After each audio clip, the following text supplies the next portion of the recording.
Previously on RuneScape 3, me and Ozone were recruited to the Skull Gang to find out who kidnapped the prince. However, they requested they wanted the diamond, so we chose to go to Alfred, but Ozone was banned from entering that city. So instead, as any good thief does, we attempted to break in to alert the spy master. Eventually, we did get caught attempting to get the jewel that could be used to free the prince.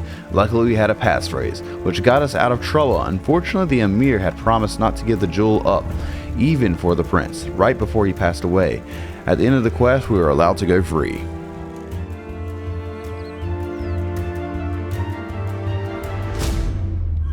What is up, everybody, and welcome back to yet another RuneScape 3 IronMan Progression update. In this episode, I'll be working on gaining a few more levels in Necromancy, along with completing a quest to get me somewhere I want to get ASAP for the experience. Anyway, let's get into the video.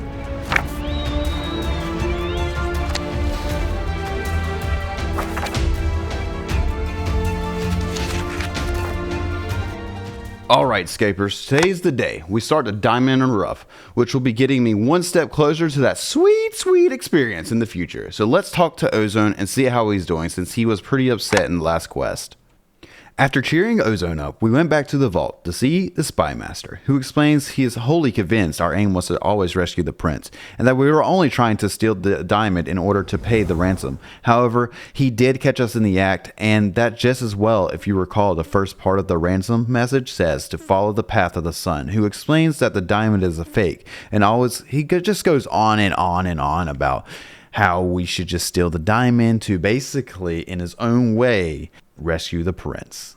So basically, this is the real diamond. He's just saying it's a fake, and that's what he will say to anybody who asks. So he's hinting for us just to take this diamond and get the prince back. But we have to return with the diamond and the prince in order for us to be free of all charges, technically, because we are stealing this diamond. Anyway, let's get into the rest of the story.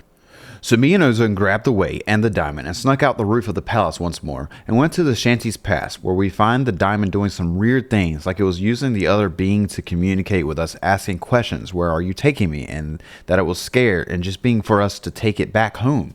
But we didn't think anything of it at the time and figured it was probably the sun getting to Shanty's head.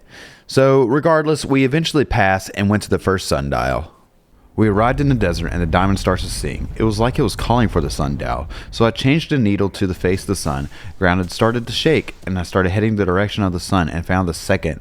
However, there was a surprise attack with bandits. We quickly made work of them and started heading to the next sundial.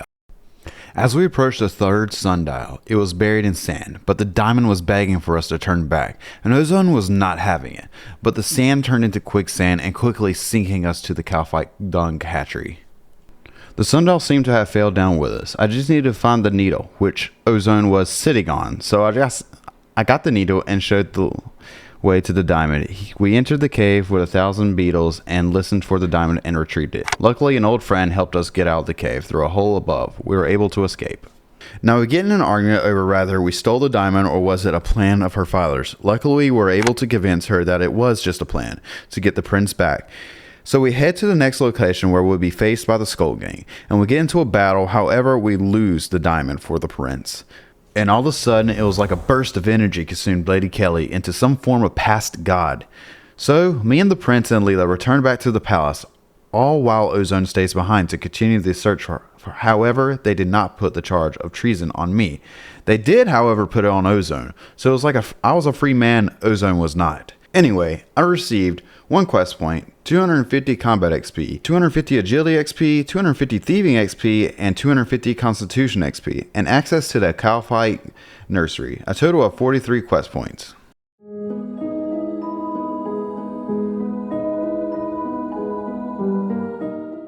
Alright, let's get back to Necromancy. The first thing I want to do is get some regular ghost ink that I'll need to do for some rituals to upgrade my gear. Good thing I gathered all those supplies for it. Now that I have this ghost ink, well, an extra few levels as well, let's go do some rituals to enchant this set of tools so I can upgrade my gear. Alright, let's go see Killy, I guess is how you pronounce it, and let them know that the tools are enchanted, I guess is how you would say in the necromancy terms.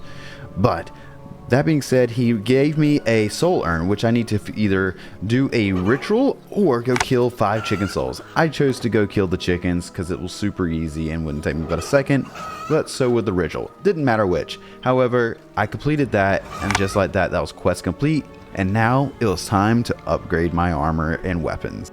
Alright, I'm a little late to the game here, but I reached level 25 Necromancy, and it was time to learn what all the runes that go into Necromancy, which I know nothing about. All I know is Unpure Essence, which is what you would use for Necromancy spells. I really don't think Gothics would be fond of this. I have a bad feeling about this. I'm sorry, Gothics. Alright, let's talk to Magnus Mortifier about the Unpure Essence and how to craft them. He will tell me that you craft them just like any other essence, except you can only do it with Unpure Essence. So he gave me the Pure Essence, and I started the ritual to form the Unpured Essence.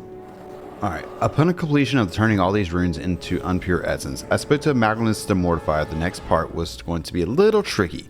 I'll need to craft them at a rune altar, except there are none for the forbidden Necromancy runes. However, a dark portal that would enter a pocket dimension to craft my first set of runes. But upon arrival, I ran into Razzle, who clearly wasn't happy that I was there, because he did not expect me to be ready to learn the art of crafting the runes. But he panics off, and I crafted runes, and that was quest complete. From there, I'm sure you can get the rest. I kept upgrading my gear and doing mostly rituals to level 40.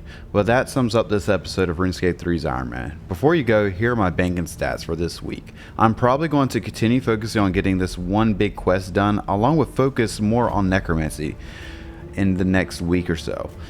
Anyway, that's it for me, everybody. Thanks for watching. Hit the like button if you like this video, subscribe if you haven't already, and I'll see you in the next video.